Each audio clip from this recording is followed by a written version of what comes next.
In the heart of their lives, woven through 25 years together, my wife, 42, and I, 44, have shared a journey like no other.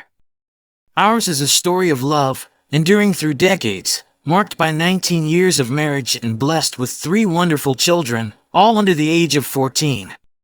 Yet, life, in its unpredictable nature, cast a shadow over our family. In 2015, the cruel hand of cancer took her mother, and barely a year had passed before her father followed the same tragic path.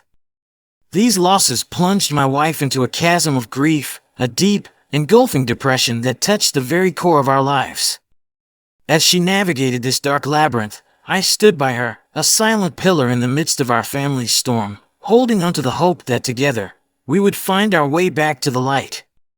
For the following 2 years, I took care of the kids while she worked. A dead bedroom starts during this time. Nothing makes her happy. Now, because she doesn't talk to me, I start playing video games when the kids go to bed. After 2 years, she starts coming out of her depression. She talks more and wants to do stuff with the family. We start being physical again. This went on for a year, and then I lost my father. This sent me into a depression because we were very close. Like my wife, I closed myself off to her. I started playing video games more, and I ignored my wife. I never stopped saying, "I love you," or giving hugs, or taking her out. We started sleeping in different rooms because our son had a medical condition where we had to keep an eye on him at night. So, I slept in his room. I moved my Xbox in there and played video games for a couple of hours until I fell asleep. Then COVID happens. My kids' school went remote, and my wife started working from home. My wife's job required her to start looking for supplies to reopen her business when the restrictions stopped. She starts working closely with another member of her company. After a few months, she started being distant and stopped communicating with me. I try to keep telling her I love her and buying small gifts to show my love and appreciation. We decided that for the 20 to 21 school year, we would keep our kids at home to remote learning because our son had a serious medical condition. I was so busy with the kids' school that I didn't notice the distance worsening until much later. The dead bedroom starts again. Then, in the summer of 2021, I started to work for Lyft because we needed extra money. I worked on the days she works from home so she could be close to our son's school. In the fall of 2021, I picked up this lady from the airport and drove her to her hotel downtown. During this ride, she talks to her female friend on the phone about her meeting her affair partner to have both in town for business. She said her husband was at home with the kids and was playing video games. They haven't for a year. He was too busy to know she was cheating. I started thinking, this sounds like us. So, I started being more affectionate and more loving. I'm already a loving and affectionate person. But the distance was getting worse. I wrote a letter telling her I love her and I know there is a distance between us. I want to work it out, but she has to be willing to work on us. She said she would try to be better. For the next year, she shows hardly any affection and doesn't want sex because her depression pills have given her no drive. We barely hold hands, and don't say she loves me unless I say it first. When we are in the car together, she sleeps, so she doesn't talk. D-Day was on May the 4th of this year. My wife went into the office. I went to work, and I was texting her during the day with no response. Then she finally called me, and I told her I had been texting her all day. She tells me she never got my text because of the signal in her office. She has Google Chat, so I messaged her there and it would show up on her work computer.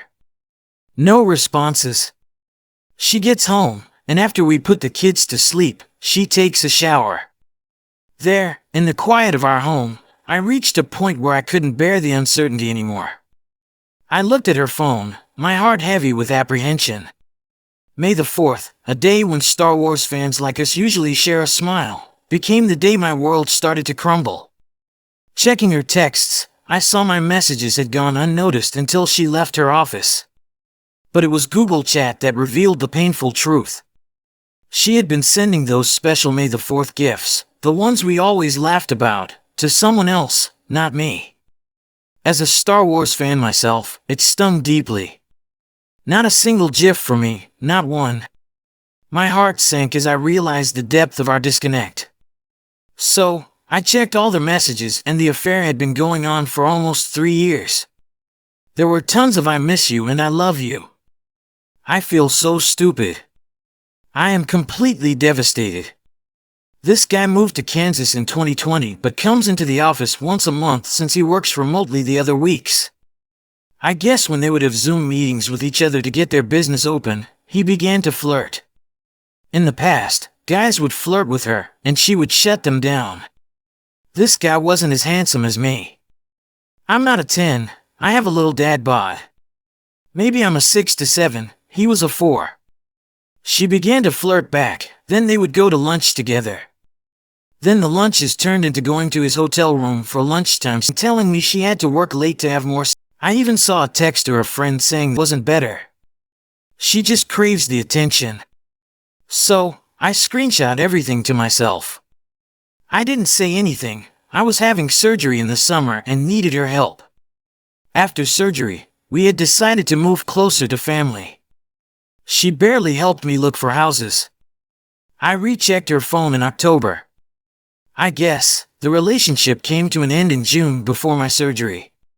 He was mad that she was taking time to care for me and the kids.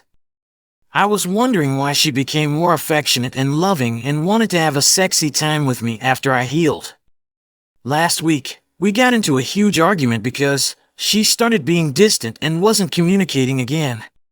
So, I yelled and told her I knew she had cheated with a coworker. She denied it and said I was overreacting. Then I shoved the evidence in her face. Then she stopped yelling and putting me down and started crying. I just left and went to my sister's house. I came back home to be with the kids for Christmas. Then I will leave again. I told her I am filing for divorce after the new year. She cried and asked who will drive her to work and pick her up. Who will help her with the kids? I told her to ask her affair partner. Then she starts crying more, saying we can work it out and do marriage counseling. I will seek full custody when I file the divorce paperwork, also alimony, and child support. 25 years, I feel, are wasted. Her cheating for 3 years really hurt me, more than I can say. When I started to get a divorce, I only talked to her about our kids, and nothing else. I didn't tell anyone about her cheating until my lawyer said it was okay. I just focused on who would take care of the kids and how we'd handle our money stuff. The way she only worried about small things, like who'd drive her after we split up, made me even more sure about my decision. It was obvious our marriage couldn't be fixed because she wasn't really in love and had cheated for so long. Thinking about how all this would affect our kids was the hardest part. But I knew I had to be strong for them. Even with all this mess, I was trying to find some peace and figure out how to move on from a relationship that used to mean a lot to me.